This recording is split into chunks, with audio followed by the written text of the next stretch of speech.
warahmatullahi wabarakatuh. Saya Andri Danugra dari Teknik Geofisika, Fakultas Teknik Pertambangan dan Perminyakan ITB. Pada kesempatan ini, saya akan memaparkan mata kuliah mikroseismik bagian aplikasi di lapangan geotermal.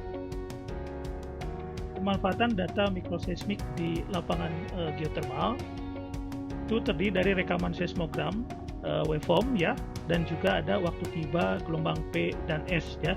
Jadi ketika microseismic event atau gempa mikro, dia akan meradiasikan gelombang seismik, nanti direkam oleh seismometer. Rekamannya disebut dengan seismogram atau dalam bentuk waveform, bisa dimanfaatkan untuk analisis lainnya. Kemudian juga waktu tiba gelombang P dan S juga bisa dimanfaatkan untuk analisis lainnya. Baik, berikut rekaman gempa mikro dalam bentuk waveform bisa digunakan untuk apa saja. Yang pertama itu untuk penentuan struktur atenuasi seismik 3 dimensi ya, seperti QP, QS, rasio QP, QS dengan tujuan untuk estimasi zona termal, estimasi zona fluida. Kemudian juga bisa digunakan untuk penentuan nilai magnitudo ya, yang bertujuan untuk analisis kekuatan dari gempa mikro atau microseismic event, dan juga untuk mitigasi bencana gempa. Kemudian yang ketiga untuk penentuan B-value dengan tujuan untuk prediksi distribusi rekahan atau fracture. Kemudian untuk mengidentifikasi sumber rekahan dan stres batuan. Yang selanjutnya untuk analisis fuzzy clustering ya, di mana di sini mempunyai tujuan untuk penentuan arah pergerakan rekahan dan zona penetrasi dari proses stimulasi. Nah, selanjutnya data waveform bisa digunakan untuk analisis mekanisme fokus ya, yang bertujuan untuk melakukan analisis mekanisme sumber gempa mikro atau microseismic event ya. Kemudian juga ini yang terakhir bisa dilakukan analisis wave splitting ya dari data waveform, itu dengan tujuan untuk analisis arah polarisasi untuk penentuan strike dan dari sesar lokal, dan juga untuk pembuatan peta struktur densitas rekahan dan anisotropi. Sedangkan rekaman gempa mikro dalam bentuk waktu tiba P dan S itu bisa digunakan untuk penentuan lokasi hipocenter dari microseismic event dengan tujuan untuk penentuan zona rekahan dan permeabel, kemudian juga untuk analisis keberadaan sesar lokal.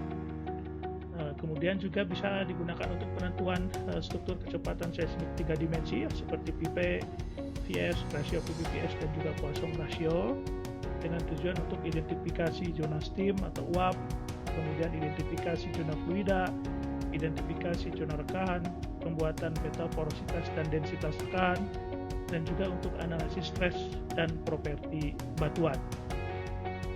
Contoh studi penentuan lokasi hipocenter microseismik pada lapangan geotermal ya.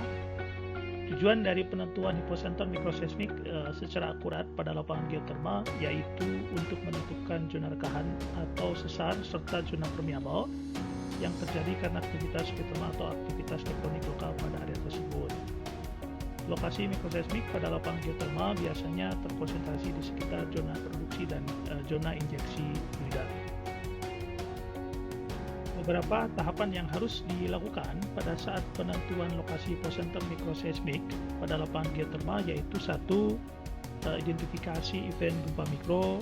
Yang kedua, penentuan waktu tiba gelombang P dan S dari gempa mikro ya, seperti ini katakanlah ya, ini ada seismogram 3 komponen, masing-masing komponen vertikal, ada komponen utara selatan, ada komponen timur barat. Kemudian ini adalah gelombang P atau onset dari waktu tiba gelombang P, biasanya akan lebih kelihatan jelas di komponen vertikal. Kemudian juga ada onset waktu tiba gelombang S, biasanya akan lebih kelihatan di komponen horizontal. Baik utara selatan maupun timur barat, biasanya kita pilih mana yang paling duluan tiba. Kemudian yang ketiga itu penentuan lokasi hipocenter ya, ini adalah salah satu contoh gitu ya bagaimana distribusi microseismic event di lapangan geotermal ya, seperti ini. Demikian materi pada pertemuan kali ini. Terima kasih. Wassalamualaikum warahmatullahi wabarakatuh.